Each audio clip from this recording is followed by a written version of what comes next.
Muchísimas gracias por la invitación y la hospitalidad de Hangar. Bueno, nosotros somos Mariona Mancuniel, Lua Coderc, que no está aquí, y yo, Mafe Moscoso, y vamos a contar así como muy brevemente, vamos a comunicar algunas pinceladas de lo que estamos explorando, sería más o menos como nuestra línea de investigación.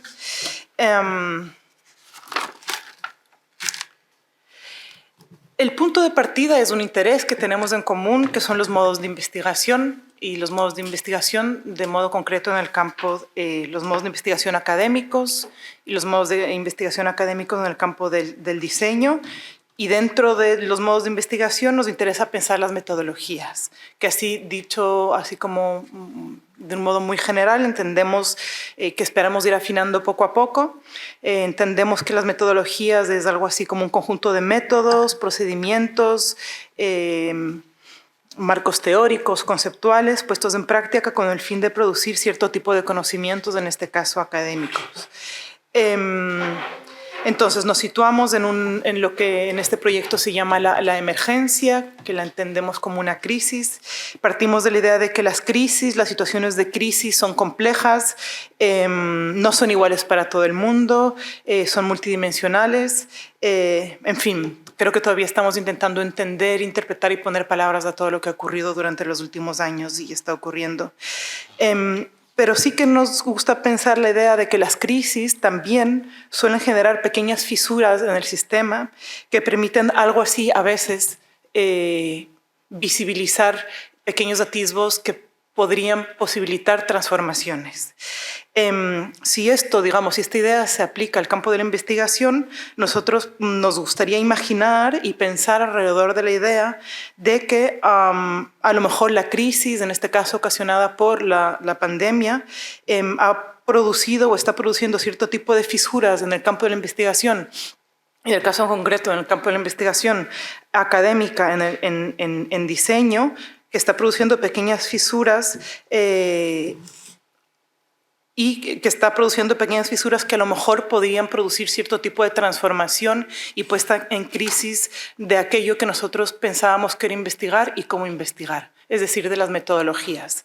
Entonces, nos preguntamos, por ejemplo, si es posible, es pertinente, de qué modo, en qué contextos y cuándo podríamos hablar de metodologías coemergentes en el ámbito de la investigación en diseño. Y para eso, digamos, nos planteamos una investigación que va a tener varias fases. El día de hoy vamos a presentar algo que son como tanteos, unos primeros hilos que estamos pensando, y además partimos de un caso muy concreto. Si quieres. Vale. A ver, bueno, aquí tenemos un poco de texto, yo no sé si voy a leerlo, pero bueno, como veis, los objetivos, tenemos un objetivo general que es contribuir a imaginar metodologías de investigación, coemergentes que ayuden a transformar las bases de investigación hegemónicas en el campo del diseño con el fin de acompañar y reparar un mundo humano y no humano que se encuentra en proceso de destrucción. Obviamente esto es muy general, así que de momento lo estamos acotando, seguramente lo haremos más en el futuro, pero con dos objetivos específicos que serían desarrollar un análisis de las metodologías utilizadas por un grupo de estudiantes que se vieron obligados a llevar a cabo sus investigaciones, en este caso TFGs en concreto, o de momento estamos trabajando solo con TFGs, implementando metodologías en las cuales, en un contexto de encierro y escasez, la imaginación fue determinante. Y, en segundo lugar, compartir, proponer y abrir algunas preguntas vinculadas a las metodologías a través de las cuales podríamos atender a esos procesos inusuales y llevar a cabo investigaciones en el campo del diseño.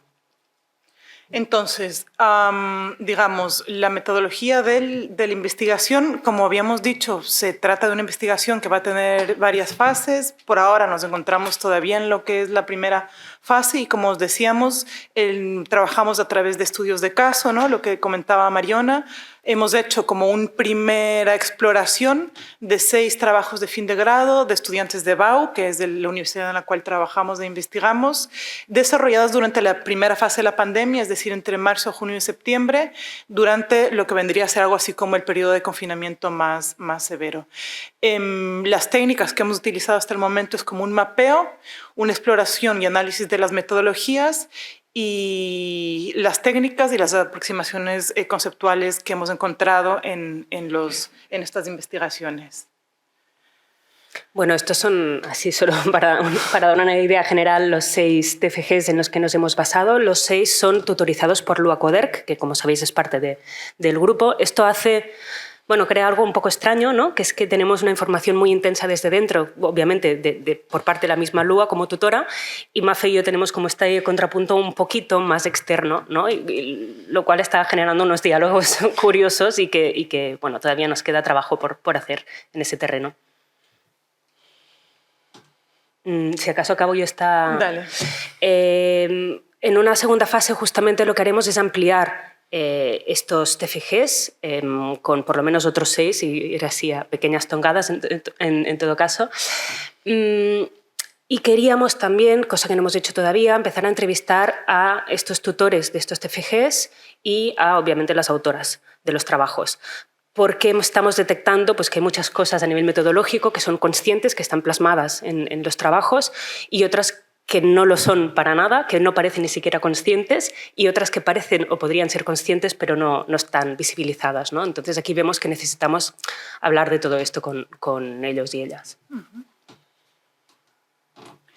Entonces, por ahora vamos a presentar muy rápidamente algo que nosotros hemos llamado los primeros tanteos, es decir, los primeros hilos o ideas que han surgido y que nos gustaría profundizar durante la primera fase. Tenemos un pequeño mapa de metodologías o de lo que nosotros hemos llamado metodologías. Tenemos una idea a la que hemos llegado, a la que le llamamos el borramiento del contexto COVID-19 en los trabajos. También hemos empezado a pensar o hemos encontrado algo a lo que hemos llamado experimentos pedagógicos, que ya vamos a explicar qué es, y luego vinculado con el borramiento del contexto y con lo que decía Mariona, también nos hemos encontrado con la existencia de metodologías invisibles. Bueno, aquí tenéis algunos detalles simplemente para que os hagáis como una idea, aunque sea a nivel de imagen, de este tipo de procesos, como por ejemplo son procesos muy colaborativos y muy relacionales. Bueno, aquí no sé si podéis ver algo. ¿Podéis ver algo? Igualmente es un borrador así muy simple. Aquí se nota que ninguna de nosotras es realmente diseñadora. Pero es un documento de trabajo que está abierto y que va a seguir estándolo todo el tiempo, en el que simplemente vamos volcando a nivel textual todos esos métodos que detectamos, insisto, que algunos son conscientes y están escritos como tales y descritos por las autoras de los trabajos, y otros no lo son para nada, ¿no? Así que aquí esto es una mezcla bastante caótica entre lo que nosotras detectamos y lo que ellas mismas detectan y quieren nombrar. Y que obviamente pues vamos mapeando y juntando, porque muchos de estos métodos se parecen o están cerca o se dan la mano de algún modo. Otros, de hecho, en la mayoría de sectores ni siquiera nos aceptarían algunos de estos como métodos válidos en la academia. Así que tenemos que ir pensando todo esto también, cómo se articula. No sé si quieres destacar alguno o... Creo que no. A lo mejor a lo que te referías, por ejemplo, la intuición, ¿no? Que aparece, ¿no? Si podemos pensar la intuición o el amar, ¿no? Sí, el amor como método. El amor como método, ¿no? Nos interesa explorar justamente esto como posibilidades metodológicas para investigar desde la academia, ¿no? Que aparecen, digamos, en estas investigaciones. Entonces, cuando nosotros, digamos, al hacer como una primera aproximación, un análisis todavía, digamos, escueto de los trabajos de fin de grado, al hacer una primera lectura en primer cribado, hemos detectado algo a lo que le hemos llamado borramientos. Entonces, en el sentido de que en la mayoría de investigaciones sabemos que se hicieron cambios en las metodologías. El encierro provocó que todos y todas, porque son todas chicas, ¿no? Todas tengan que cambiar y transformar sus metodologías. Sin embargo, esto no se explicitó en la escritura y en los resultados finales. Entonces, de alguna manera, hemos percibido que hay una ausencia de contexto. No se hace ninguna mención al COVID-19, a pesar de haber sido el contexto en el cual ocurrieron o tuvieron lugar los procesos de investigación. Entonces, cuando nos preguntamos, o sea, nos sorprendió mucho este primer encuentro. Son 6 TFGs, no es representativo, pero bueno, son los hilos de los cuales hemos empezado, digamos, hemos empezado a tirar. Y entonces las ideas que están en exploración vinculadas a esto, que hemos empezado a testear, es que hay un borramiento porque parecería ser que hay un deseo de no contaminación del proyecto por parte del contexto, digamos. Hay un miedo a presentar trabajo demasiados condicionados por que parecerían estar o que se asume que podrían estar demasiados condicionados por las circunstancias. Nos preguntamos, por ejemplo, por qué pensamos en el mundo académico que presentar un trabajo condicionado por circunstancias le restaría valor. Otra causa podría ser que el COVID-19 el deseo de que el COVID-19 no sea protagonista de las investigaciones, a pesar de ser un condicionante de las mismas. También se detectó o hubo claramente un proceso de ensimismamiento que creemos que también tiene que ver con el tipo de resultados que se presentaron y el cómo se presentaron. También otro factor, seguramente, o pensamos que puede ser la necesidad que surgió en ese momento de escuchar la lógica del proyecto, ¿no? Porque fueron proyectos que arrancaron antes del encierro y entonces intentó sostener y mantener una lógica inicial. Entonces intentó que se mantenga esta lógica y que se pueda desarrollar o desplegar a pesar de las nuevas condiciones de trabajo. Luego, también creemos que el agotamiento extremo y la necesidad de no hablar de la cuarentena fue un factor, ¿no? Estamos hablando de gente joven y de un aparente cansancio general y de gente joven muy agotada que no quería hablar también de lo que estaba ocurriendo en sus trabajos, en sus resultados, y también de cierta sensibilidad a lo que se consideraría una suerte de cliché y una cierta búsqueda también cuando hacemos investigación de algo que nosotros creemos o llamamos originalidad. Luego, bien, aquí entra con mucha importancia el papel de la tutora que decíamos, ¿no? En este caso en concreto de momento Lua Coderch, más adelante serán más, y cómo estamos intentando, y nos está costando de momento, ¿no? Diferenciar, si es que es necesario, aquellos métodos más propios de la tutora que de las estudiantes, es decir, esos métodos que vienen propuestos por la tutora y que las estudiantes escogen si recoger o no. ¿No?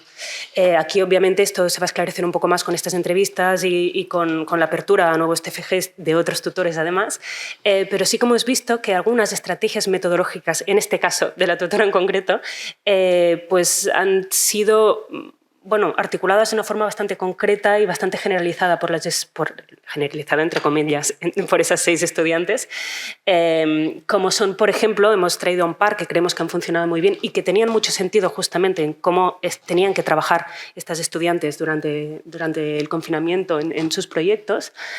Uno es el de las asociaciones vagas, es decir, una propuesta de materialización de las ideas que no pasa necesariamente por el tipo de asociaciones teóricas y racionalmente justificadas, ¿no? Como es de forma habitual por la academia, sino otro tipo de asociaciones que pueden ser mucho más ligeras, pueden ser vagas, pueden ser más intuitivas, ¿no?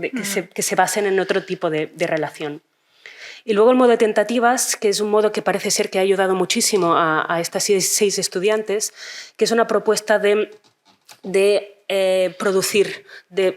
producción sin dar una excesiva importancia justamente al resultado de esta producción, en la que se propone pues, que la estudiante o quien sea, la creadora, se fuerce a producir cada día o cada semana, digamos, con una regularidad muy, muy concreta y muy frecuente, alguna cosa, a nivel creativo, con distintos lenguajes, lo que sea, ¿no? Adaptado. Y esto parece ser, vamos viendo, que no solamente ayuda a que obviamente avancen con sus proyectos, sino que les ayuda a relajar un poco esta tensión que hay a menudo en muchos TFGs y que creo que, ¿no? se acentuó con la pandemia, de esta ansiedad, ¿no? de que parece que no estás trabajando, que no estás avanzando, que no estás produciendo nada y que al fin y al cabo no llegarás al final, ¿no? Tiene que ver todo esto con esta idea de pensar haciendo y de los procesos de coaprendizaje entre la directora y las estudiantes, ¿no? Que creemos que es un hilo que tenemos que ir tirando de él. Perdón, aquí teníamos un poco más explicados cada una de esas propuestas. Sí, está el de asociaciones vagas, ¿no? No voy a leer todo, pero de alguna manera aquí se explica cuál es la propuesta metodológica, ¿no? Es decir, qué pasos dar en un contexto de investigación y más en un contexto de encierro para, lo que decía Mariona, producir conocimientos o ayudar, digamos, al bloqueo metodológico. Y luego está el modo tentativas también, que está aquí explicado, que digamos fue otro desencadenante metodológico, como explicaba Mariona, lo que hizo fue producir una suerte de coaprendizaje y vínculo muy interesante entre tutora y estudiantes. Y bueno, luego también nos encontramos con esto, lo que hemos llamado metodologías invisibles. Nos interesa muchísimo trabajar y pensar más lo invisible que lo visible, porque creemos que ahí están, digamos, como las posibilidades para imaginar otros modos de investigar. Justamente a partir de esto que decíamos, ¿no? de las fisuras producidas por una situación de crisis multidimensional. Y entonces las metodologías invisibles son todas esas metodologías que están en las investigaciones, pero que son como fantasmales, ¿no? No se las hace explícitas. Entonces, sabemos, por ejemplo, que se dieron procesos muy profundos de introspección, es decir, que el encierro generó que estas investigaciones se diferencien de otras, en el sentido de que los estudiantes tuvieron muchísimo más tiempo para estar, digamos, para leer, para escribir, para investigar, para pensar en sus propios trabajos, y además que esto lo que hizo fue generar unas formas muy particulares de hablar. De encontrar voces particulares en la investigación durante el proceso.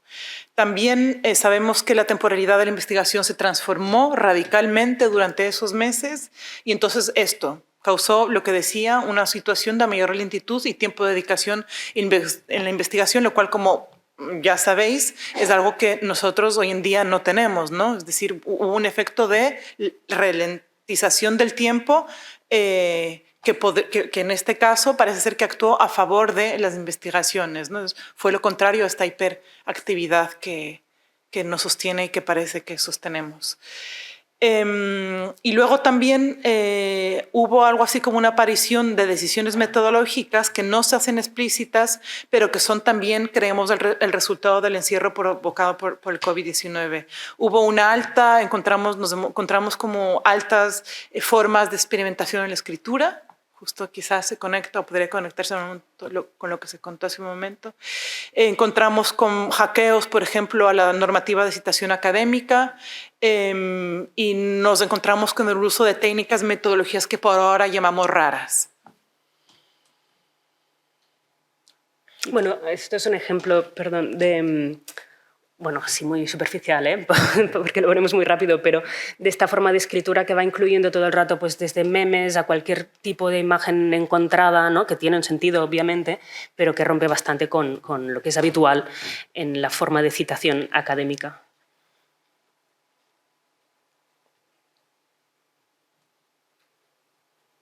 Y en este caso un ejemplo de estas tentativas, ¿no? de cómo iban generando pues, objetos, en este caso, que acabaron teniendo pues, una coherencia, ¿no? Que se iban sumando a lo largo de todo el curso, que nunca dicen que sean obras artísticas, por ejemplo, ¿no? Se mantienen mucho con esta idea de tentativa, aunque desde según qué mirada, ¿no? Como la mía, por ejemplo, que vengo más de la práctica artística, pues lo serían perfectamente. Vale. Entonces, bueno, como decíamos, ya veis que estamos en una fase muy inicial todavía, no se pueden sacar conclusiones de nada de esto, pero sí que nos ha dado como una intuición de hacia dónde seguir. Así que, bueno, vamos a seguir explorando estas metodologías, sobre todo las invisibles. Nos parece muy curiosa y creemos que ahí hay algo interesante en el saber cómo llegan o por qué llegan a visibilizar unos métodos y no otros. Sabemos que esto no es solamente que lo hagan ellas porque son, digamos, jóvenes y más inexpertas en este tipo de producción y de trabajo y de creación, sino que eso es algo que ocurre en todos los ámbitos académicos, ¿no? Hay métodos y metodologías en general que damos por sentado y que nos parecen tan obvias que ni siquiera las contamos, ¿no? Y así que ver cómo trabajan ellas y cómo han llegado a estas invisibilizaciones nos puede dar también información de cómo lo hacemos en otros ámbitos y en otros como estamentos, digamos, académicos.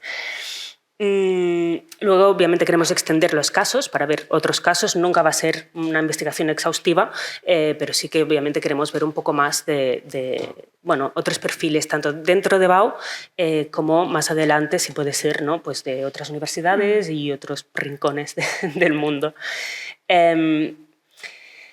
Y finalmente, sobre todo, esto, diseñar preguntas y metodologías para profundizar y visibilizar las metodologías invisibles de estas investigaciones. Es decir, aparte de investigar todo esto, nos gustaría llegar a proponer también algún método de investigación que permita, aunque sea muy redundante, ¿no?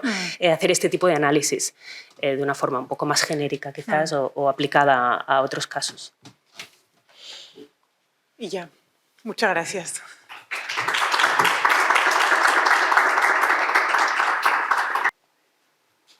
Gracias, Mariona, gracias, Mafe. Pues sí, darle las gracias también a Lua, obviamente, ¿no? Pues no, muy interesante. Más que una pregunta, es un poco una observación que hago, ¿no?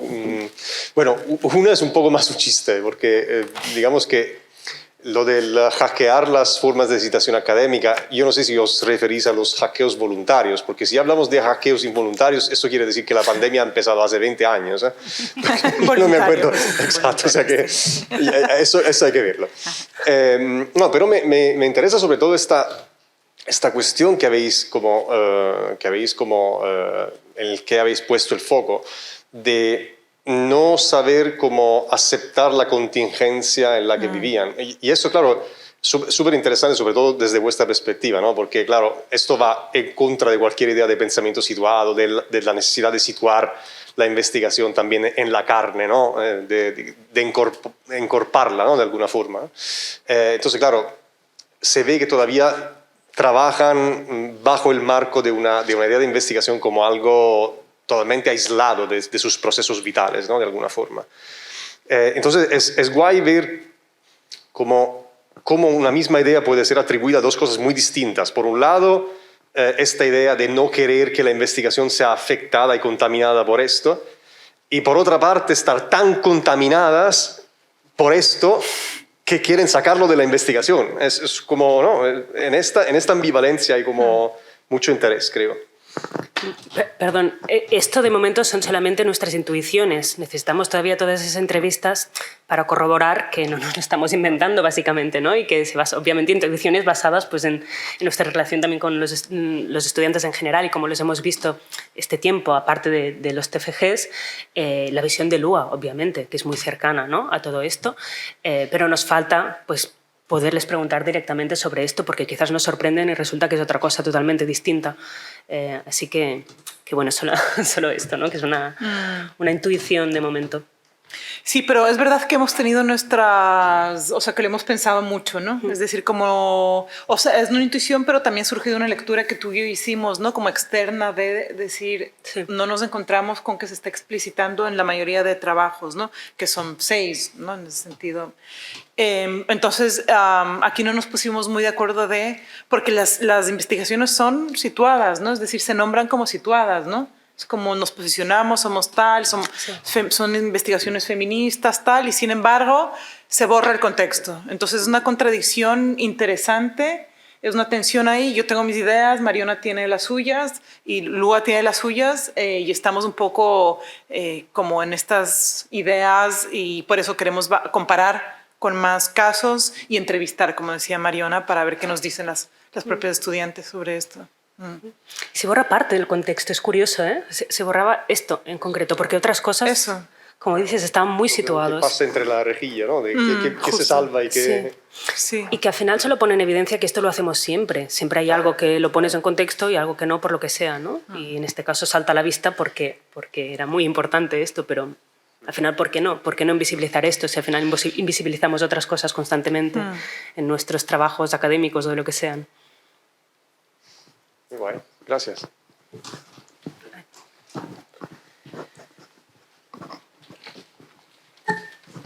Gracias porque habéis tocado un circuito que me interesa desde hace muchos años. Yo creo que una cosa que sería interesante ver es qué continuidad a estas estrategias pueden tener el tiempo, ¿no? En el post-pandemia. Ya, el hecho de trabajarse estrategias de investigación, ¿no? Siempre estamos negociando nuestra posición en un contexto de investigación, pero como la pandemia ha generado esta urgencia, como hemos visto hacerlo, y hay esta ansiedad de volver a una normalidad, a lo mejor tenemos que replantearnos que esta normalidad de investigación no era tan normal. Claro. Es decir, ¿no? ¿Qué continuidad le podemos? Es más una sugerencia que una pista que quiero dar, ¿no? ¿Dónde podemos llegar con estos tipos claro. de ejemplos? Y entonces ahí sí que lo que dices tú de alargar más casos comparativos, o lo que se decía antes también con Jorge, de mezclar vuestra investigación a lo mejor con algo que se está haciendo en Urbino, que tenemos 2 o 3 personas que han trabajado en contexto de emergencia y han remontado estrategias también con alumnos y alumnas. Nada, solo esto. Sí. Sí, una de las ideas de las que partimos es justamente una fuerte crítica a los modos a través de los cuales estamos produciendo conocimientos académicos, ¿no? Entonces partimos de la idea de que los conocimientos académicos que producimos en los centros de investigación son conocimientos académicos profundamente coloniales, racistas y heteropatriarcales, ¿no? Entonces creemos que una situación de crisis podría abrir pequeñas grietas para imaginar, bueno, en primer lugar, para atraer la imaginación, devolver la imaginación a la investigación, que ahora mismo parece ser que nos repetimos mucho, ¿no? Que no hay mucha imaginación dentro de la universidad. Y entonces creemos que estas pequeñas grietas pueden dar lugar a imaginar, precisamente a partir de estas investigaciones, otras metodologías que empiecen a poner en crisis estos pilares fuertes epistemológicos de reproducción de desigualdades, sobre todo en las universidades del norte global, ¿no?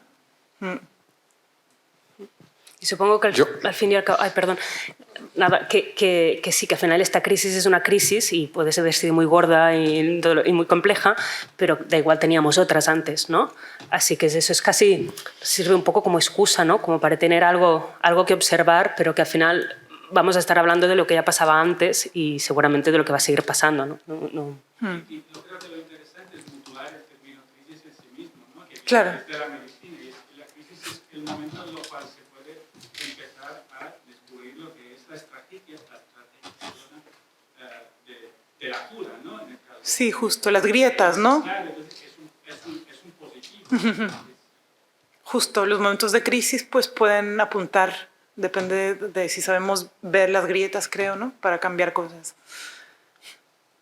Si me permitís de alguna manera también entiendo que vuestro proyecto es enormemente sugerente respecto a la propia idea de sindemia, ¿no? Que decíamos antes, que las pandemias vienen de alguna manera acompañadas de todo un proceso previo muy, muy grande. Mateo hablaba de hacia adelante, ¿no?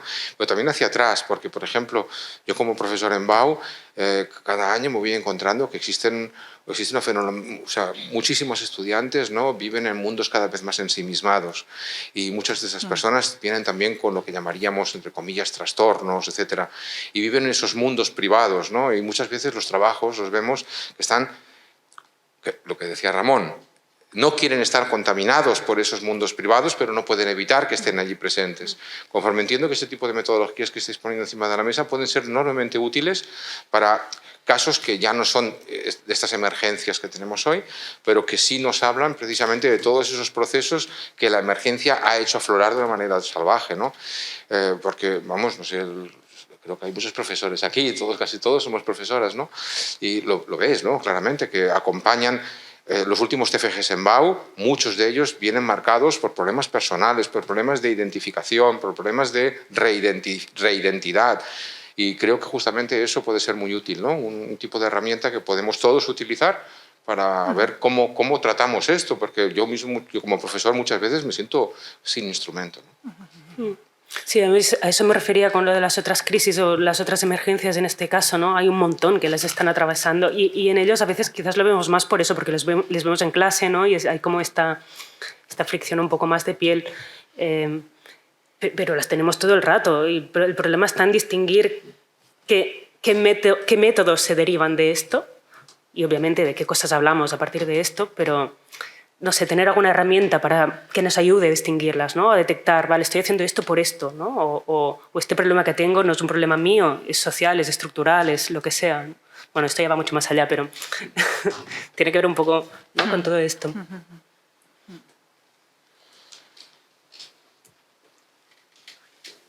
Pues sí, lo tenemos nada más. Muchísimas gracias. Gracias.